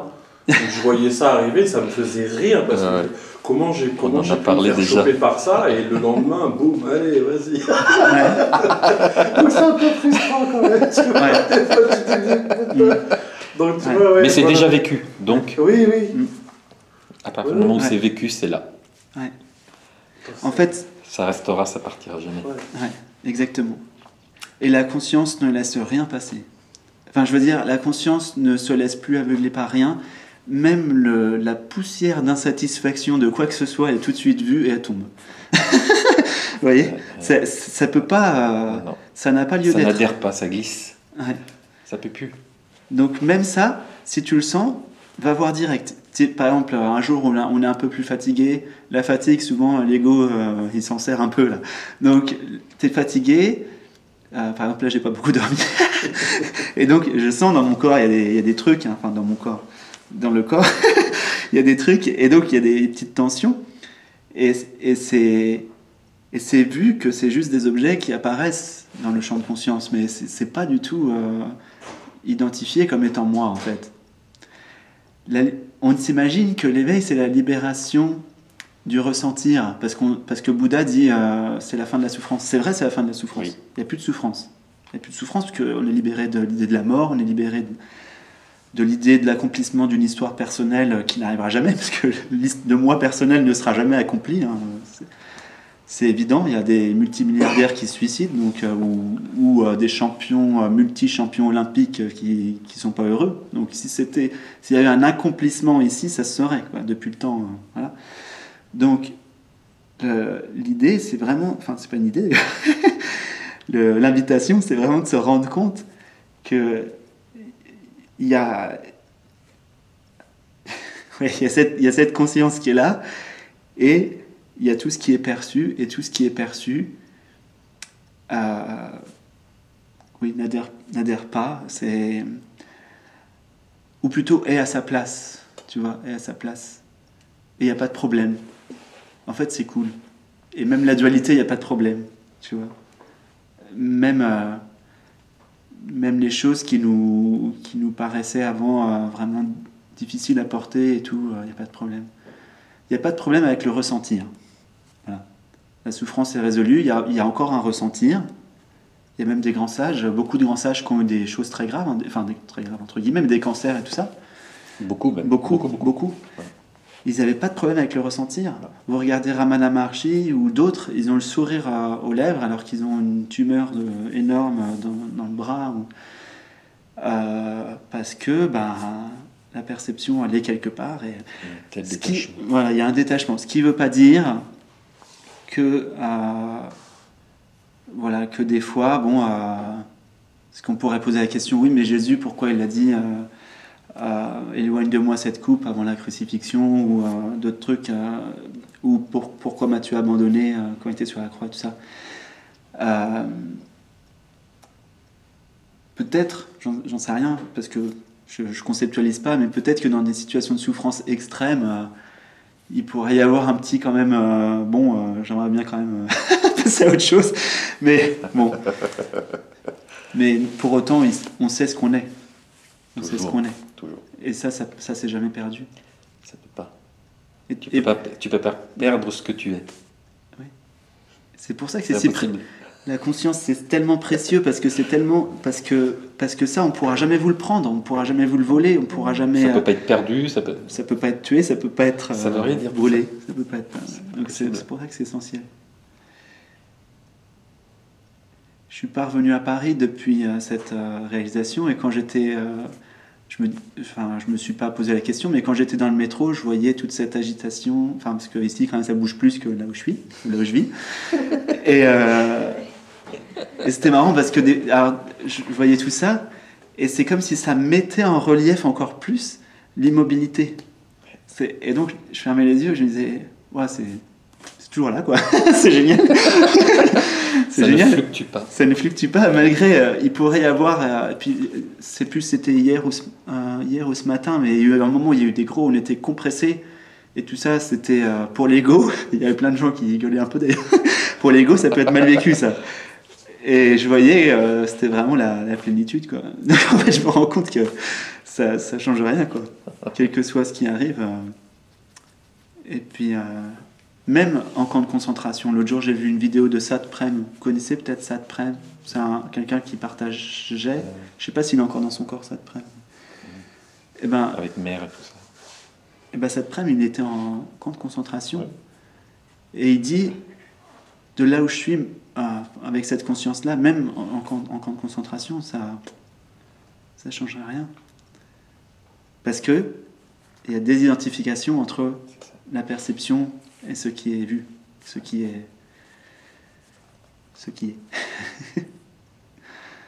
Ouais. Et c'est pas si difficile que ça si on ne fuit pas, si on voit juste les choses telles qu'elles sont et qu'on regarde comme c'est. Parce qu'en fait, c'est cool. Vous êtes dans un endroit complètement sécuritaire. Vous êtes dans le canapé, quoi. Il n'y a pas de problème. Ouais. Vous êtes dans le fauteuil, et puis devant, il y a l'écran de cinéma. C'est parce qu'il y a la perception du toucher, on s'imagine que c'est plus intense que quand on regarde un film. Mais non. Ça paraît, mais non, en fait.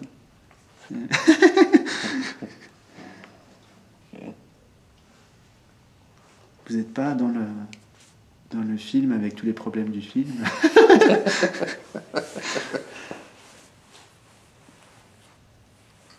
Est-ce que j'ai répondu un peu à ta question ou... Ouais.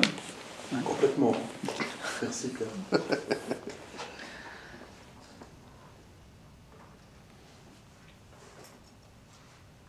Est-ce qu'il y a d'autres choses qui viennent? Tout à l'heure, tu parlais du karma, en fait, ça n'existe pas. Non, parce que en fait, pour qu'il y ait un karma, il faut un temps. Et, on est d'accord? Ouais. Donc, le karma n'existe que parce que, je te l'avais déjà dit, que parce que tu crois que tu n'es pas réalisé.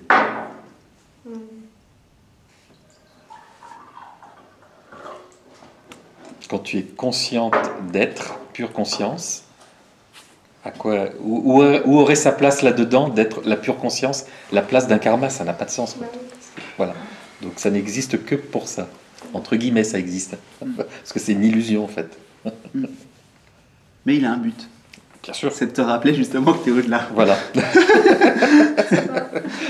Merci le karma. Oui, le merci le karma.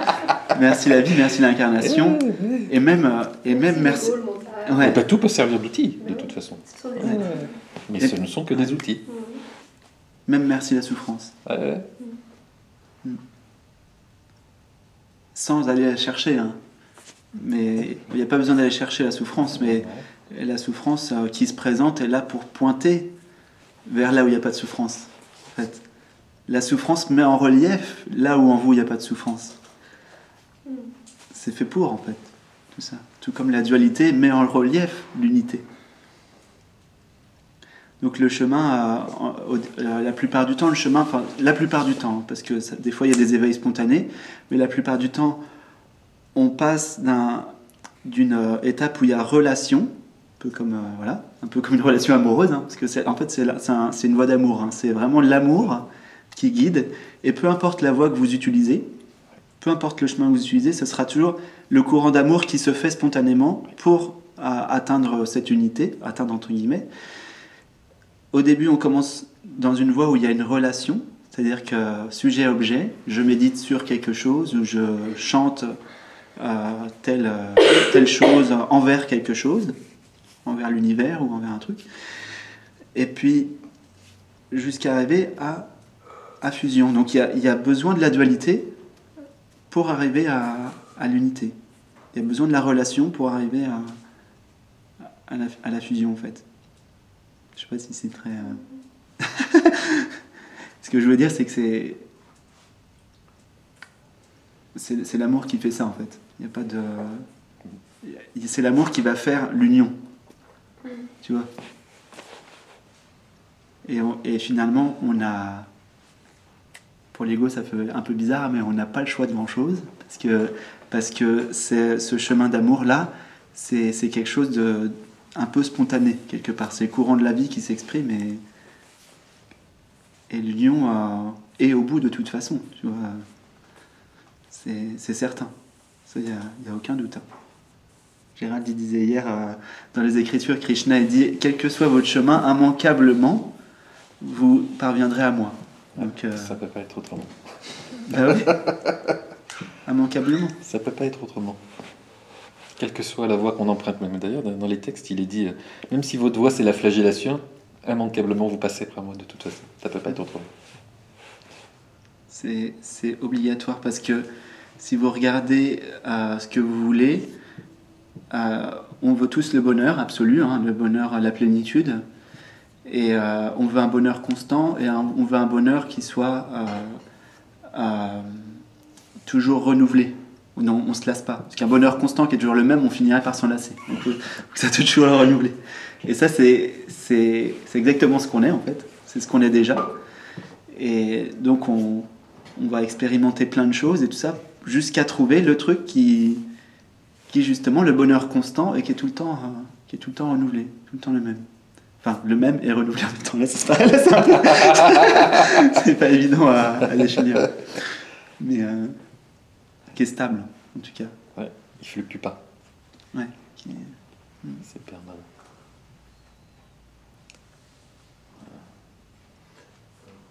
Moi, j'ai une question. Alors, ça c'est purement mental, à mon avis. Ah bon, on se refait pas. Non, mais c'est quand tu dis, par exemple, c'est des petits exemples, mais c'est l'amour. Tout à l'heure, quand on voit dans les films, Ration, c'est la joie. Ouais. Avec mon mental. J'essaie de ne pas dire, mais ça peut venir que de ça. C'est quand même des émotions. Donc, en fait, les émotions qu'on a, nous, ouais. moi, Stéphane, et c'était de joie qui est ouais. à mon petit niveau. Ouais. Mais cette joie qu'il y a quand tu regardes au fond des choses, ben c'est quoi la différence?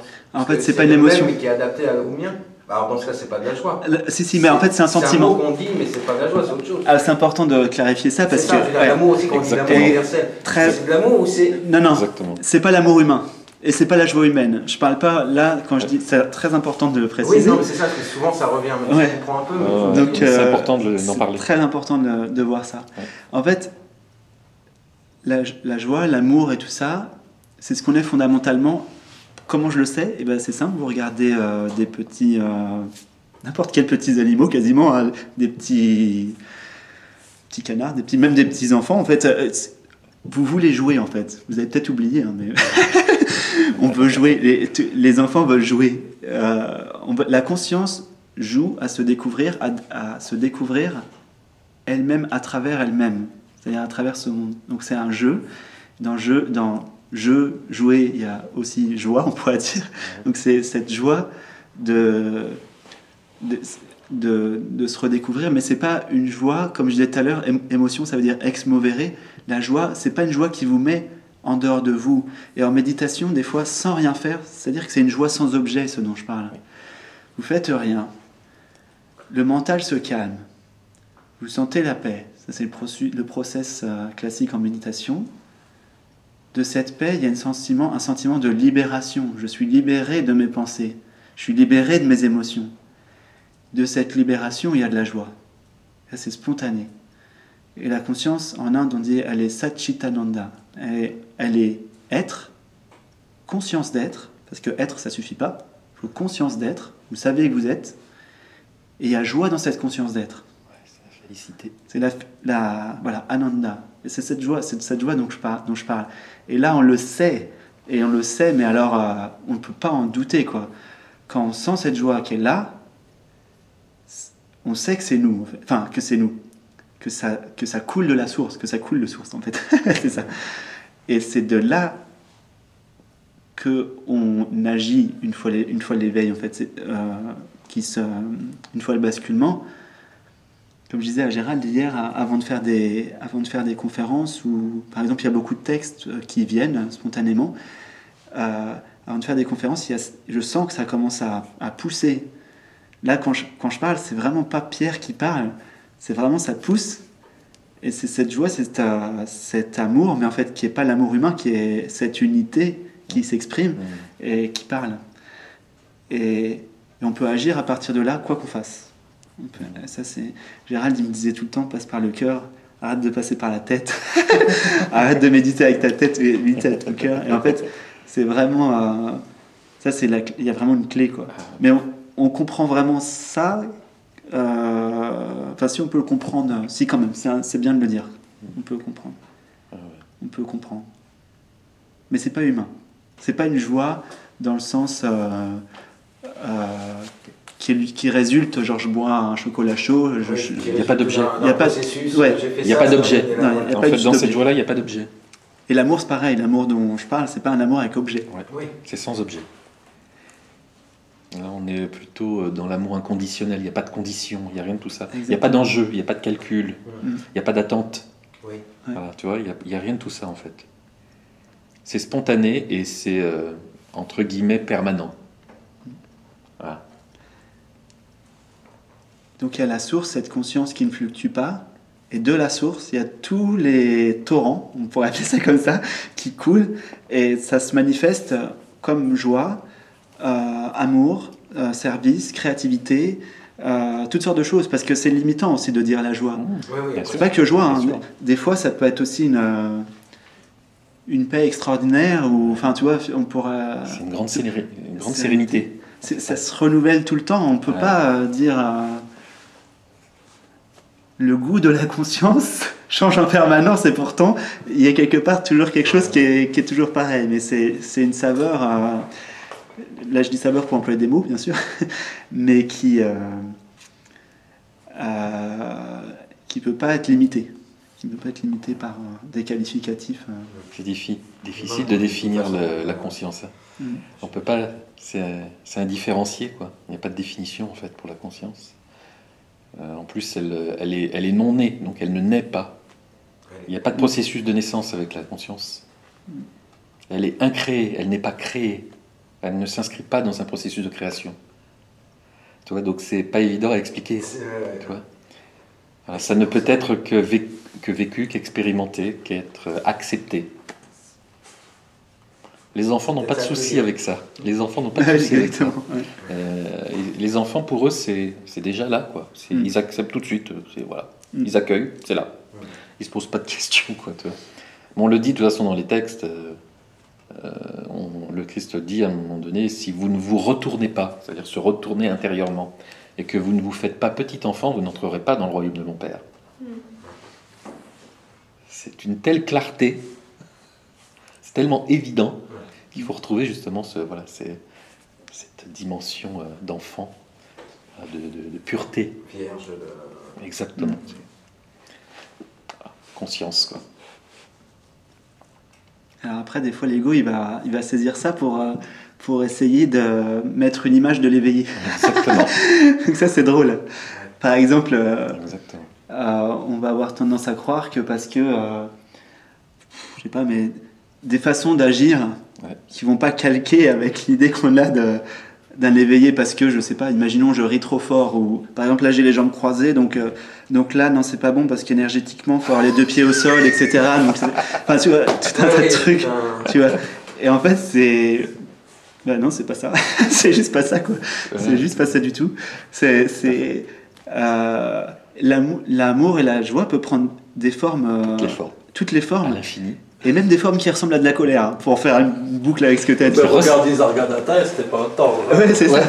Quand il envoyait il avait une façon d'instruire qui était très très drôle. Mais bon, ça Ouais. tape le poing sur la table, comme je dis souvent. Ouais. Ça peut arriver.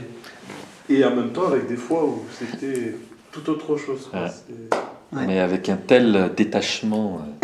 Comme dirait un prof que je connaissais de Systema, il disait je te frappe avec amour. C'était pas pour. Non, mais c'était pas pour. T'avais une tension. J'ai te expliqué ça marche pas. Regarde, je te l'ai fait doucement. Et je t'ai fait un geste qui était pas brut, mais c'était pas. Il y avait aucune haine ni rien. Bien sûr. C'était juste pour le résultat. Naturellement. Voilà. Même Amma, j'ai vu Amma hurler sur quelqu'un devant tout le monde, pas de problème. Par contre, l'instant d'après, c'était terminé. Ouais. Bien sûr. Donc, Quand je dis hurler, c'est hurler. ouais, bien sûr. Hein. Ouais. Tu vois, là, tu dis même Amma. Là, j'aime bien en parler de ça parce que le même signifie qu'on met des fois des étages. C'est ça. Et... C'était un même. Non, mais je comprends. Je ne l'ai pas par rapport à toi. Pas par rapport. J'en profite. Pas par rapport à toi. Il fait bien de le dire parce Je que profite souvent, de ce même. Toi, oui. Toi, oui, il n'y a pas de. C'est cadeau. Merci pour ce même. Bonjour, bienvenue. Oui, bien sûr. Et donc, on a tendance à mettre des catégories comme ça. Et ce dont je me suis rendu compte, c'est que après cette réalisation, je voyais vraiment, et là ça m'a fait vraiment bizarre, c'est-à-dire je revoyais une photo de Ramana Maharshi, je revoyais une photo d'Amma, il n'y avait plus le mouvement qu'il y avait avant. C'est-à-dire avant il y avait ouah, c'est Ramana, c'est Amma et tout, c'est Jésus. Et maintenant ça fait plus ça. Ok, je peux mimer, je peux mimer quoi, mais ça résonne plus quoi. Parce qu'il n'y a rien qui change. En fait, tout émane de la présence de ce que vous êtes, tout émane de la conscience, et même Amma est inclus dans cette présence. Il n'y a aucune différence. Et ça, c'est hyper important de comprendre, parce qu'en fait, c'est l'ego qui va encore faire vivre l'idée du moi spirituel avec l'idée d'un gourou qui est supérieur, et donc il va falloir que j'atteigne quelque chose pour être comme le gourou. De hiérarchie. Mais vous ne serez jamais comme un tel ou un tel ou un tel ou un tel. Il y a eu des milliards de flocons de neige depuis que la Terre existe. Il n'y a jamais eu un flocon de neige pareil. Vous êtes complètement unique et parfait dans votre unicité. Unité. Dans votre manifestation, vous serez toujours physiquement, vous n'allez pas vous mettre à vous transformer. C'est amusant, enfin, tout ce qu'on dit là, mais moi, avec le monde que je reçois à la maison, des fois, je me souviens un jour d'une personne qui était arrivée, on en parlait hier, qui avait voyagé beaucoup en Inde, qui avait rencontré plein de maîtres, tout ça, plein de saints, de saintes, tout. Qui est monté très haut, même dans les Himalayas, je ne sais plus, des milliers de mètres, voilà, et qui me disait, oui, de toute façon, les plus grands maîtres et les maîtres authentiques sont en Inde. Et je lui dis, mais il y a partout. Non, et puis de toute façon, moi je sais les reconnaître. Je lui dis, ok, et tu les reconnais à quoi? Il y a des critères. Je dis, ok, bon. Et à la fin, bon, j'ai fini par lui dire que tout ça c'était vraiment illusoire, parce qu'elle voyait encore des niveaux, donc elle dissociait les choses, donc il y avait une différenciation. Etc. Et après, c'est marrant parce qu'elle a simplement ajouté. Donc, elle a pris conscience de ce qui se passait. Et elle a pris conscience et puis elle m'a simplement dit ah, bah c'est marrant, j'avais pas vu les choses comme ça. Donc, elle a vraiment pris conscience, quoi. Voilà, on a eu une discussion pourtant très simple, très basique. Mais elle avait une croyance, mais c'était incroyable. Elle dit non, les grands maîtres, ils sont uniquement là, il n'y en a pas ailleurs. Je dis, il y a des maîtres, des instructeurs spirituels partout. Enfin, je veux dire, il y a pas de... Si, ils doivent être comme ça. En plus, ça m'avait donné des critères. C'était incroyable, quoi. C'était trop marrant. Je lui ai expliqué qu'en Inde, on trouvait, il y avait un maître, qui était un swami aussi, qui avait réalisé aussi le soi, qui n'avait pas de bras ni de jambes. Et il y avait je sais pas combien de disciples, il est très connu et tout ça. Et du coup, elle fait ah bon? J'aime bien ça. Je le connais pas celui-là. Je dis eh ben oui, la conscience c'est la conscience. Hein. Ça change rien. Hein. Le corps c'est qu'une forme, c'est un véhicule. Ouais.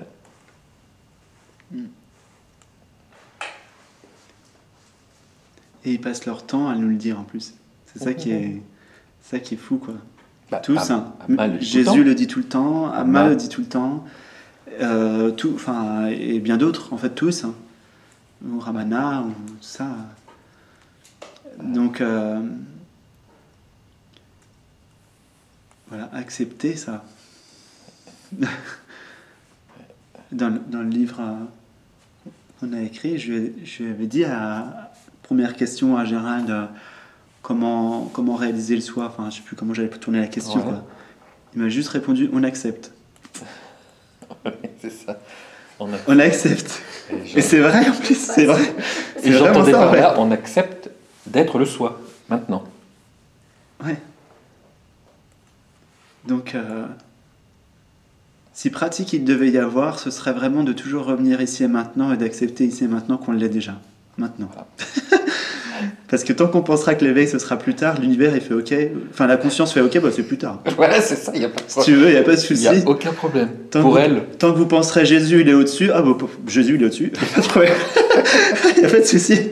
On va rester comme ça alors. Vous créez complètement votre réalité, pas de souci. Tout est possible donc il n'y a pas de souci. Quoi.